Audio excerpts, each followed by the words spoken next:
Praise the Lord. இந்த நாளில் உங்களோடு கூட இருப்பதில் மிகுந்த மகிழ்ச்சி. கர்த்தர் நம்மை ஆஸ்வதிப்பாராக. இயேசு கிறிஸ்து இந்த உலகத்தில் ஜீவிக்கும் போது அவர் தம்முடைய வாய்களை திறந்து அல்லது தன்னுடைய ஊழியத்தின் பாதையிலே அவர் சொன்னதான செய்ததான அற்புதங்கள், உபதேசங்கள், போதனைகள் இவையெல்லாம் உற்று பார்க்கும்போது அதை குறித்ததான ஒரு தகவலை ஸ்கோஃபீல்டு என்று சொல்லுகிற வேத பண்டிதர் 215 பிரித்து காட்டுகிறார். 215 போதனைகளை அவர் உள்ளடக்கி சொல்கிறார். ஒன்று பாவத்தை குறித்து, பரலோகத்தை குறித்து, நீதியை குறித்து, அன்றைக்கு இருந்ததான சூழ்நிலைகளை குறித்து, அடுத்தது பிதாவை குறித்து, பாவத்தை குறித்தும் கண்டித்து உணர்த்துகிற விஷயங்கள், இதையெல்லாம் எல்லாத்தையும் உள்ளடக்கி அவர் பேசின இடங்கள் 215 உபதேசங்களை நாம் பார்க்கிறோம். அப்போ இயேசு கிறிஸ்து சொன்ன மிக முக்கியமான அவர் வாயிலிருந்து அவர் பேசின விஷயங்களை நாம் இன்றைக்கு சிந்திக்க போகிறோம். நம்பர் 1, முதலாவது நிறைய விஷயங்கள் சொல்கிறார். பரலோக ராஜ்யத்தை குறித்து அவர் பேசினார், தேவனுடைய ராஜ்யத்தை குறித்து அவர் பேசினார்.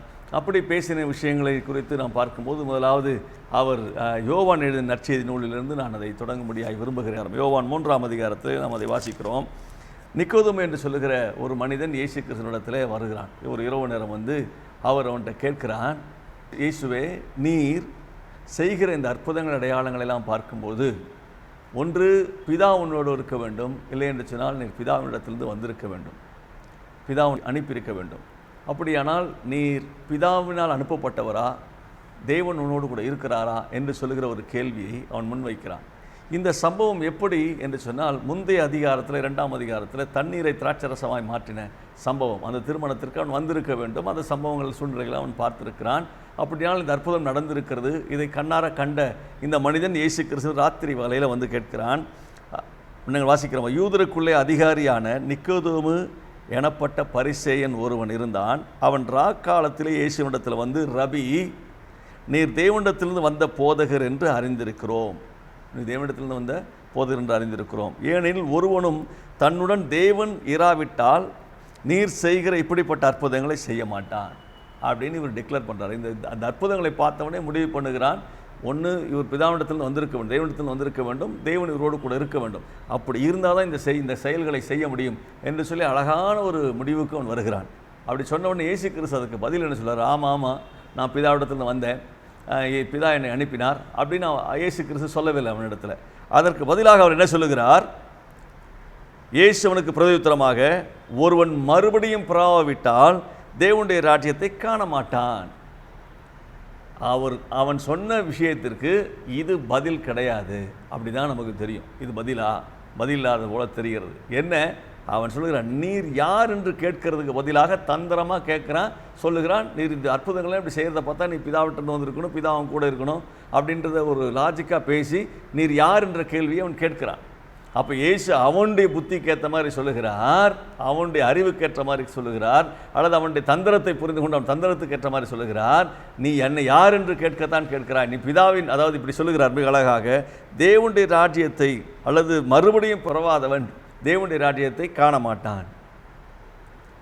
அப்போ இயேசு கிறிஸ்து தன்னை தேவனுடைய ராஜ்யம் என்று சொல்லுகிறார். அங்கே கவனித்து பாருங்கள், பிரதியுத்தரம், ஒருவன் மறுபடியும் பிறவாவிட்டால் தேவனுடைய ராஜ்யத்தை காண மாட்டான். என்னை நீ பார்க்க வேண்டுமானால், நான் யார் என்று உனக்கு தெரியணும்னா, நான் எங்கிருந்து வந்தேன்னு உனக்கு தெரியணும்னா, நீ மறுபடியும் பிறக்க வேண்டும் என்று சொல்லுகிற செய்தியை இயேசு நிக்கோதேமுக்கு சொல்லித் தருகிறார்.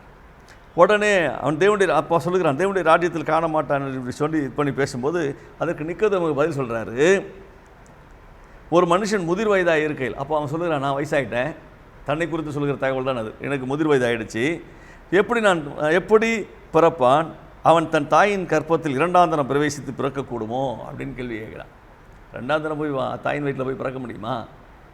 முதிர் வயசாகிடுச்சே அப்படின்னு கேட்குறான். ஒன்று இயேசு அதுக்கு பிரதித்திரமாக, ஒருவன் ஜலத்தினாலும் ஆவினாலும் பிறவாவிட்டால் தேவனுடைய ராஜ்யத்தில் பிரவேசிக்க மாட்டான். அங்கே சொல்லும்போது காண மாட்டான் என்று சொன்னார், இங்கே சொல்லும்போது பிரவேசிக்க மாட்டான் என்று சொல்லுகிறார். மெய்யாக உனக்கு சொல்லுகிறேன் என்று சொல்லுகிறார். அப்படியானால் இயேசு கிறிஸ்துவை, அது தன்னை குறித்து அவர் சொல்லுகிறார், என்னை நீ பார்க்கணும் என்று சொன்னால் நான் யார், எங்கிருந்து வந்தேன்னு நான் என்னை குறித்து உனக்கு அறிவு வரணும்னா நீ மறுபடியும் பிறக்க வேண்டும் என்று சொல்லுகிறார். அது எப்படி பிறக்க முடியும் என்று கேட்கிற போது அப்புறம் சொல்லுகிறார், ஜலத்தினாலும் ஆவினாலும் பிறவாவிட்டால் தேவனுடைய ராஜ்யத்தில் பிரவேசிக்க முடியாது என்கிற சத்தியத்தை அவனுக்கு சொல்லித் தருகிறார். அப்படினாலும் ஜலத்தினாலும் ஆவினாலும் பிறக்கிற ஒரு அனுபவத்தை இயேசு ரொம்ப அழகாய் சொல்லித் தருகிறார். அப்படி பிறந்தாதான் நீ மறுபடியும் பிறக்க முடியும். அப்போ தான் தேவனுடைய ராஜ்யத்தில் பிரவேசிக்க முடியும். அப்போ தேவனுடைய ராஜ்யத்தில் பிரவேசிப்பதற்கு தான் நீ பரிசேய மார்க்கத்தில் பரிசேயனாகவும் நிக்கதோம் என்று சொல்கிறவன் தன்னுடைய சட்டத்திட்டங்களெல்லாம் படித்து நியாயப்பிரமாணங்களை குறித்து வாழ்ந்து பிரசித்தி பெற்ற அல்லது பிரதானமான ஒரு அதிகாரி என்ற இடத்துல உன்னால் ஜீவித்து கொண்டிருக்கிறாய். ஆனால் எங்கே போக முடியாது? தேவனுடைய ராஜ்யத்தை உன்னால் காணவும் முடியாது, பிரவேசிக்க முடியாது இருந்து அப்படி ஒரு வார்த்தையை கேட்கிறார் அவனிடத்தில். உடனே என்ன என்று சொல்லுகிறதை விளக்குகிறார். தேவனுடைய ராஜ்யத்தில் பிரவேசிப்பதற்கு எப்படி நான் மறுபடியும் பிறக்க முடியும் என்று சொல்லுகிற விஷயத்தை ஜலத்தினாலும் ஆவினாலும் என்று சொல்லுகிறதை அவர் இயேசு விளக்குகிறார். என்ன விளக்குகிறார் பாருங்கள். தொடர்ந்து நீங்கள் 7ஆம் வசனம், நீங்கள் மறுபடியும் பிறக்க வேண்டும் என்று நான் உங்களுக்கு சொன்னதை குறித்து அதிசயப்பட வேண்டாம். ரொம்ப ஆச்சரியலாம் படாத, மறுபடியும் பிறக்கிறதுக்கு சொல்லிட்டேனே என்று சொன்னதுனால நீ ஆச்சரியப்படாத. காற்றான தனக்கு இஷ்டமான இடத்துல வீசுகிறது, அதன் சத்தத்தை கேட்கிறோம், ஆகிலும் அது இன்ன இடத்திலிருந்து வருகிறது என்று இன்ன இடத்திற்கு போகிறது என்றும் உனக்கு தெரியாது. ஆவியினால் பிறந்தவன் அவனும் அப்படியே இருக்கிறான் என்று சொல்லுகிறார். அப்போ என்ன, ஜலத்தினாலும் ஆவினாலும் பிறந்தவன் எப்படிப்பட்டவனாக இருக்கணும் அப்படின்னு சொல்லித் தருகிறார். இயேசு சொல்லித் தருகிறார், அவன் காற்றை போல இருக்க வேண்டும் அப்படிங்கிறார். காற்று என்ன, எப்படி காற்றை போல இருக்க முடியும்னா, அது இன்ன இடத்துலேருந்து பிறந்தது இன்ன இடத்துக்கு போகுது என்று அதுக்கு என்ன செய்ய தெரியாது போல, நீ எந்த மதத்தான், எந்த இனத்தான், எந்த தேசத்தான், என்ன இது கோத்திரம் என்று சொல்லி இல்லாமல், மெல்கிசேதேக்கு எப்படி தன்னுடைய எந்த தேசத்தான், எந்த இனத்தான், எந்த இடம் என்று தெரியாதபடி பிறப்பு இல்லாத, அதாவது அவன் எந்த விதத்தில் அவன் தன்னை அறிமுகப்படுத்திக் கொள்வதற்கு இன்னாரென்று காட்டாத அளவிற்கு இருக்கிற மெல்கிசேதேக்கின் முறைமையை தான் நீங்கள் இயேசு கிறிஸ்து சொல்லித் தருகிறார். இயேசு சொல்லுகிறார். அப்படியானால் அவனுக்கு என்ன இல்லை, எலியா எப்படி எந்த இடத்தான், என்ன ஆள் என்ன சொல்லி தெரியாமல் அவன் எப்படி எலிசாவும் எலியாவும் எப்படி தன்னுடைய ஊழியத்தை செய்தார்களோ, அதாவது அவர்களுக்கு சொல்லும்போது சொல்லுவார், நான் தேவனுக்கு முன்னாடி நிற்கிறவன் என்று சொல்லுகிறது மட்டும்தான் அவனுக்கு அடையாளம். அப்படியானால் எந்த ஒரு மனிதன் அதாவது தேவனுடைய ராஜ்யத்திலையும் தேவனுடைய ராஜ்யத்தை காணவும் பிரவேசிக்கவும் எவன் முடியும் என்று சொன்னால், அவன் காற்றை போல வாழுகிறவன், ஜலத்தினாலும் ஆவினாலும் பிறக்கிற அனுபவம் உள்ளவன். இந்த உலகத்தில் அவனுக்கென்று எந்த விதமான இந்த பூமியின் அடையாளம் இல்லாமல் தேவனாலே பிறந்த ஒரு அனுபவத்தோடு, தேவனாலே பிறந்தவன் என்று சொல்லுகிற அந்தஸ்தோடு இந்த பூமியில் வாழுகிறவன் தான் தேவனை காண முடியும், தேவனுடைய ராஜ்யத்தில் பிரவேசிக்க முடியும் என்று இயேசு சொல்லித் தருகிறார். அதைத்தான் யோவான் இதே யோவான் 1ஆம் அதிகாரத்தில் வாசிக்கிற போது 1ஆம் அதிகாரம் 12ஆம் வசனத்தில் சொல்கிறார், அவருடைய நாமத்தில் விசுவாசம் உள்ளவனாய் அவரை ஏற்றுக்கொண்ட எத்தனை பேர்களும் அத்தனை பேர்களும் தேவனுடைய பிள்ளைகளாகும்படி அவர்களுக்கு அதிகாரம் கொடுத்தார் என்று எழுதியிருக்கிறது. அப்படியானால் அவர்கள் என்ன செய்யல, 13ஆம் வசனம், அவர்கள் இரத்தத்தினாலாவது மாம்சத்தினாலாவது புருஷனுடைய சித்தத்தினாலாவது பிறவாமல் தேவனாலே பிறந்தவர்கள் என்று எழுதப்பட்டிருக்கு. அப்படினால் தேவனாலே பிறந்த அந்த அனுபவம், நான் தேவனாலே பிறந்தவன், ஞானஸ்நானம் எடுத்து பரிசுத்தாவினுடைய நிறைவை பெற்ற ஒரு மனிதன், அவன் தேவனாலே பிறந்தவன், தேவனாலே பிறந்த அந்த அனுபவம் உடையவன். இந்த பூமியில் அவனுக்கு எந்த அடையாளமும் இல்லை. இந்த ஊர், இந்த நாடு, இந்த தேசம், இந்த இனம் என்ற இடம் இல்லாமல் அவன் தேவனாலே பிறந்தவர்கள் என்று சொல்லுகிற அந்தஸ்தை பெற்றவர்கள் தான் தேவனுடைய ராஜ்யத்தை காணவும் பிரவேசிக்க முடியும் என்று இயேசு சொல்லித் தருகிறார். இந்த சத்தியத்தை நீங்கள் புரிந்து கொண்டு இந்த உலகத்தில் நான் யார் தெரியுமா அப்படின்னு தலை தூக்காமல், நான் இன்னான் என்று சொல்லாமல், நான் இந்த ஊரான் என்று சொல்லாமல், இந்த நாட்டான் என்று சொல்லாமல், அல்லது நான் இந்த கோத்திரம், இந்த இனம் என்று சொல்லுகிற அந்த இடத்துக்கு நம்ம கொண்டு போய் நிறுத்தாமல், நாம் தேவனாலே பிறந்தவர்கள் என்ற அந்த இடத்துல நின்று நாம் தேவனுடைய ராஜ்யத்தில் பிரவேசிப்பதற்கு நம்மை அர்ப்பணிப்போம். இயேசு அதை நமக்கு சொல்லிக் கொடுத்துட்டு போயிருக்கிறார். அதாவது எழுத்தின்படியே யூதனாய் பிறந்த நிக்கோதேமுக்கு இந்த சத்தியத்தை புரிய வைத்தார். முதல் அவர் ஆரம்பிக்கிற அந்த இடமே அப்படித்தான் அவர் ஆரம்பிக்கிறார். எனவே இந்த நாட்களில் நாம் சிந்திக்க வேண்டும். நாம் மெல்கிசேதேக்கை போல ஆரம்பமும் முடிவும் இல்லாதவர்களாக, இயேசு கிறிஸ்துவை போல ஊழியத்தில் ஆரம்பமும் முடிவு இல்லாத மெல்கிசேதேக்கின் ஊழியம் செய்கிறவர்களாக நாம் இந்த உலகத்தில் ஜீவிப்போம் என்று சொன்னால், மத்திய ஆகாயத்தில் இயேசு வரும்போது நாம் அவரை எதிர்கொண்டு அழைக்க நாம் தயாரானவர்கள் என்று அர்த்தம். எனவே இந்த உலகத்தில் இந்த ஆரம்பமும் முடிவும் இல்லாத மனிதர்களாக, இந்த இனத்தான், இந்த ஜாதியான், இந்த கோத்திரத்தான், இப்படி ஆள், இந்த மாதிரி ஆள் என்று சொல்லுகிற இல்லாமல், இன்றைக்கு எப்படி பேசுகிறதுக்கு மிக குறைவு ஆட்கள். நான் என்னுடைய வயசில் நான் கேட்டிருக்கிறேன், பலி செலுத்தப்பட்ட ஆடு இந்த கலரு இந்த வர்ணம்னு இல்லாமல் தோல் உரிக்கப்பட வேண்டும் என்று பிரசங்கித்திருக்கிற ஆட்கள் உண்டு.